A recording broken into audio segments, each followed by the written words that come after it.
Welcome to the Milltown Sports Show. This is Rhonda Bird. I'm with Milltown Sports. I'm here today with the Vice President of the Bethel over football of the Bethel Youth Organization, Scott Moore. And Scott, we're just going to have a little bit of talk about Bethel. Okay. This is a special. This here is where the kids get their start. Yep. Here in Bethel. So talk to about the Bethel Youth Organization. Well, youth organization. It's been, I'm saying 75 years it's been in existence. Oh, that's a long time. Still was a youth organization back in the 40s and 50s. They were actually not called Bethel. They were actually they were sponsored by the Moose Lodge. Oh wow! And Vic Inman actually played down here. Really? Yes, he did. Yeah. Yep, he Wow. sure did. That's a long time ago. Yes. And one of the best coaches Bethel Youth Organization had. He's probably the best.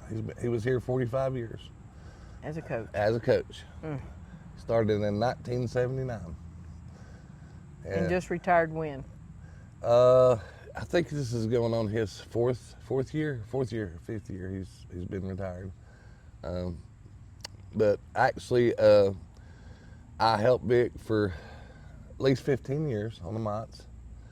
What I liked about it is he coached my sons, and he coached me when I was their age, and I helped him coach my kids. So he's affected thousands of kids come through here and went to Pisgah. So it's a lot of kids that he's influenced through the years. Yes, I would say you could wrap this field probably 5 or 6 times with the kids he's influenced. Wow. And he's got kids that he coached, has got grandbabies now. And that's something special to me. That is special. That just shows how involved this community is in this organization. Without this community, we wouldn't exist. It proves that when we do have football sign-ups and practices and games, you'll come down here at 5:15. Even before that, this parking lot will be full of cars, kids coming to play football. And it's a testament to the community. If this wasn't for this community, we wouldn't exist. So what makes this a special place to play? To me, it's about family, and I go back to community. If we didn't have the people here to support this youth organization, we wouldn't exist. And this is a small community. It's not changed much since I was a boy. It's about the same. The only thing that's changed here is the field and the bleachers and a few new things. But I remember coming down here, walking out of the school and coming here and getting dressed out and playing football on this very spot right here. And that's what it means. It's about family, because my kids has come through here, and they don't tell how many thousands of kids come through this facility. Oh, thousands. To come down here and play football. Thousands. There's a lot of tradition here. So other than Vic Inman, let's talk about some of the other traditions here. Oh, well, for one thing, Johnny James, me and Johnny's probably the oldest coaches besides Vic's been down here, but there has been so many coaches that has affected kids' lives that come here, and they teach these kids not for fame or anything. They do it for love. Love of the game. And it's not just the game, it's love of teaching kids football. And if you don't have that, you just run in circles. Yeah. My thinking is if you come down here, and our turnover for coaches is very low. I mean, we've had coaches down here that's been here 20 years plus. And to me, it's like all these high school coaches that coach down at Pisgah has played right here. Just about every one of them. Yeah. Every one of them is played here, just about. And my thinking is, if you have support of the high school, and we feed them, and every coach down there supports this program, especially Coach Brindley. If I need anything down here, or if he has any advice for me or any coach down here, and we ask him, he gives it. Because I can go down there when we get done on a Friday night and we're sitting in there talking to the coaches, and I have a question for any, and any of them will answer it, and they'll try to help us. So the coaching staff, even though all the coaches here and the coaching staff down at Pisgah, or just like a big family? Oh yeah, yeah. Like I said, if I need anything or I have a question for him, Coach Rogers, Bentley Rogers, any of them, and they will give me advice that helps this program, because if we don't get the help and we don't, see it down here, my thinking is if you can't have support of the high school, you're not going to get support of the community. Exactly. And to me, that's what makes this place special. It does, makes it special. Let's talk a little bit about the upcoming seasons. Now we know we got the pups. Yes, which is 5 and 6 year olds. And then you got the mites, termites. termites. Which is 7 and 8. That's the team I coach. Okay. Then mites is 8 and 9, and midgets is 10 through 12. It's a kind of mix of youth and middle school kids. The way the rules are now, 6th graders, especially football, they cannot play football until they're in the 7th and 8th grade. Yeah. So we all work together as far as all the way from 5 and 6 year olds, all the way up to the middle school, all the way up to the high school. And that's how a feeder program works. Okay. A lot of championships in this. Oh gosh. Can you talk about that? Oh, they're. How many is Bethel got in Oh youth Lordy. organization? I know Johnny James on the mites. He's probably won a championship for every year for the last 5 or 6 years. Me, I'm still trying to get one. I won my first one when I was on the pups. The termites is one before I was a termite coach. They won championships. To me, Rhonda, it would be like, I can't tell you how many, but I can guarantee you there is not a youth organization in our league has never won that many championships in their entire existence. So you're looking at maybe Waynesville, maybe Kenton, maybe won one in the last 70 years. Wow. And that's a big conference you're competing in. Yes. That's like Waynesville and North Buncombe, and North Reynolds, Buncombe. yes, Reynolds, Owen. Yeah. We've got Canton and Waynesville in our group. We've got Owen, West Henderson, East Henderson.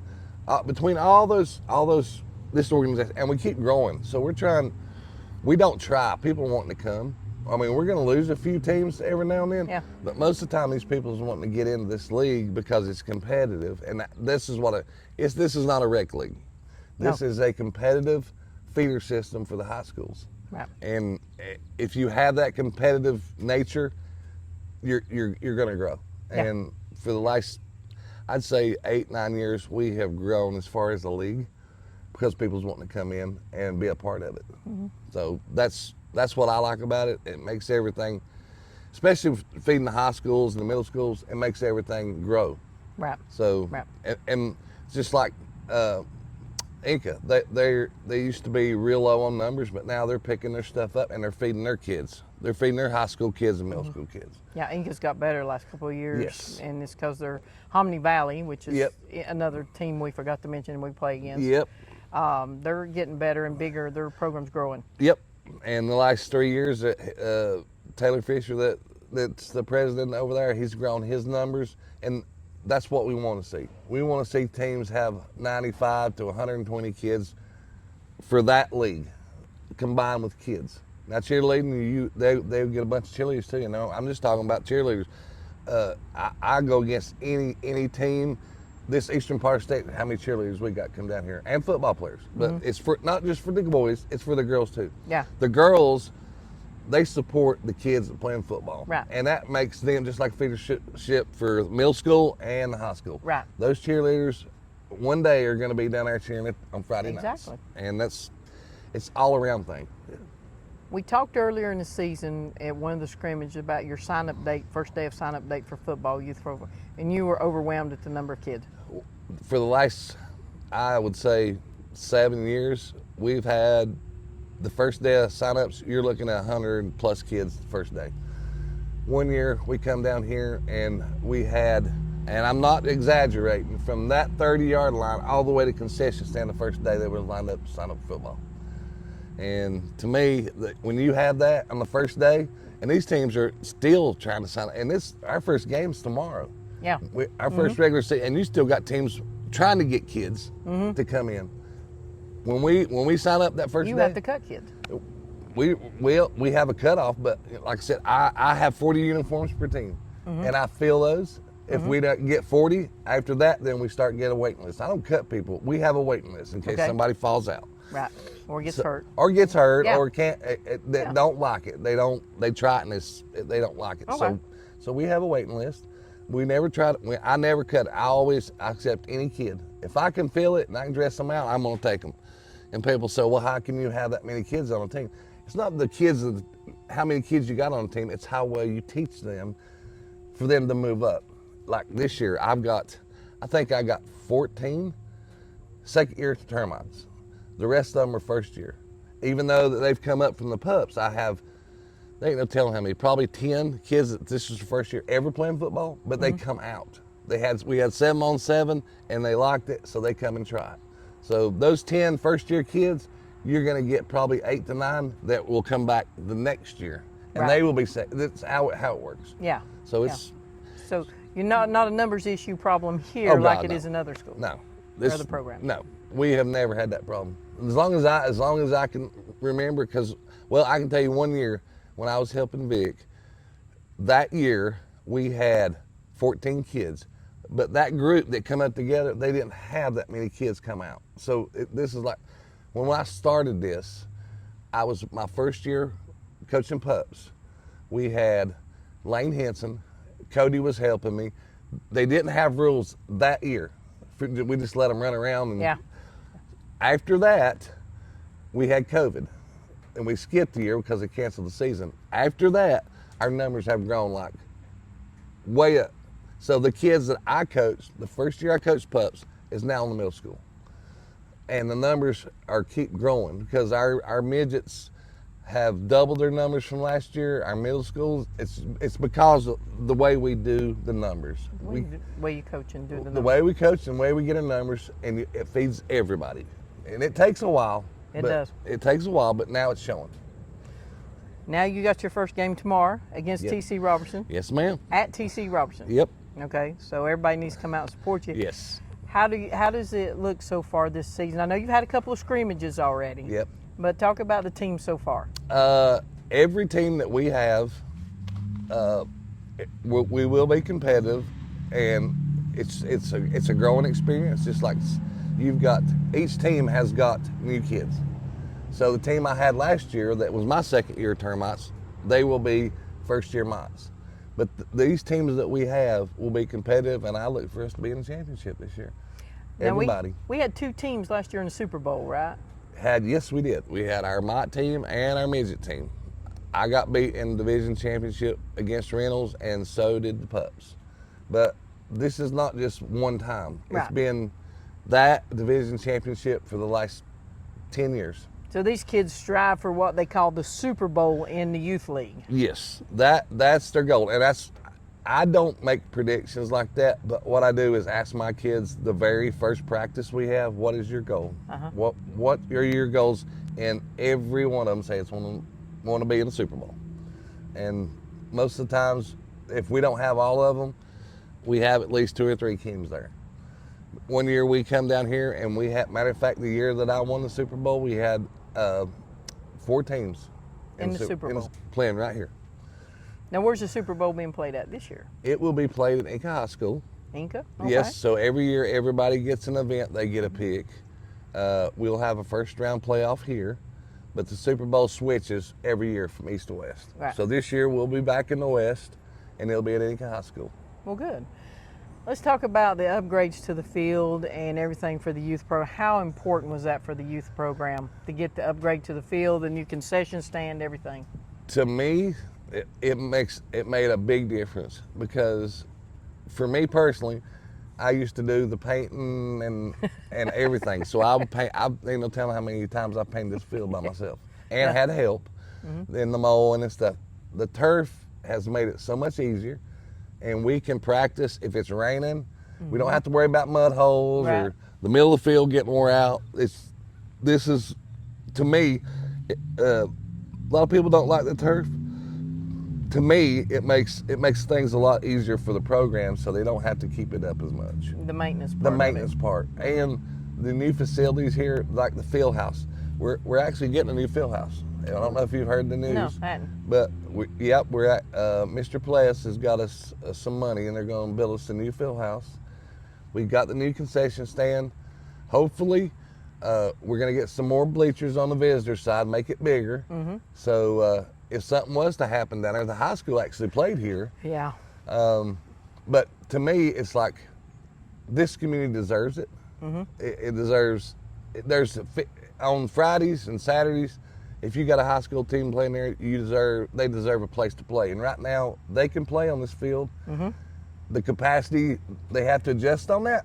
Yeah. So, yeah. But as far as the upgrades, to me, it makes it known to me that they care about this community and they want it to be here for a long time. So when's the construction beginning on the new field house? That I don't know. Okay. I'm assuming it's going to be after football season. Okay. Probably in the wintertime they'll start figuring out where they're going to put it. And, okay.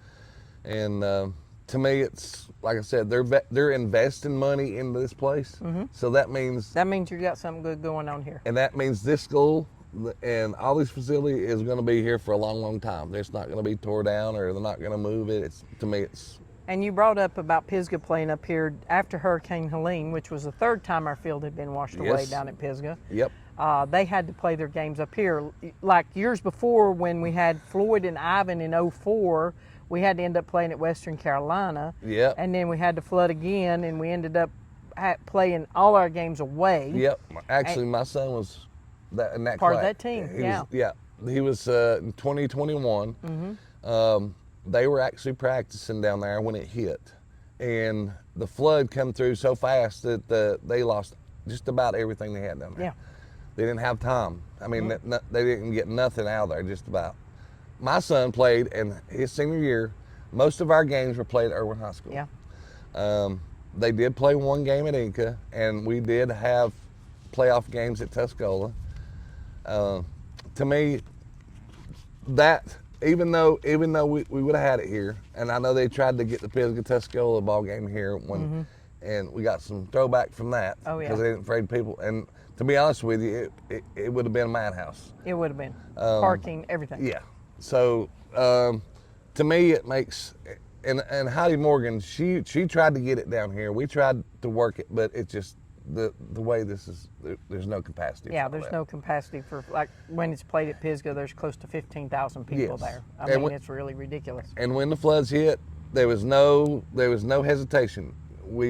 They offered this field to our high school because those kids played down here. Those coaches played down here. Mm-hmm. So it's, like I said, if we have it and we had the room for it, I know the JVs played just about all their home games here. Yeah. So to me, it makes sense to, if something like that happens, is to bring them closer to home. And to them, this is not Pisgah Memorial Stadium, no. But this is closest thing they can get. No, and there's not much room for stadiums in this county. I mean, you look at, we tried to get Pisgah replaced after the last flood. Yep. No land to be sold. Nobody wanted to sell their land for it, so we ended up having to redo that stadium. Yep. So this makes this an option now that if something does happen again, God forbid, that we do have a place to play. And my thing is, they're investing in it. If they didn't want to invest in it, they wouldn't put this turf field down. They wouldn't build a new concession stand. Now we're going to get a new field house.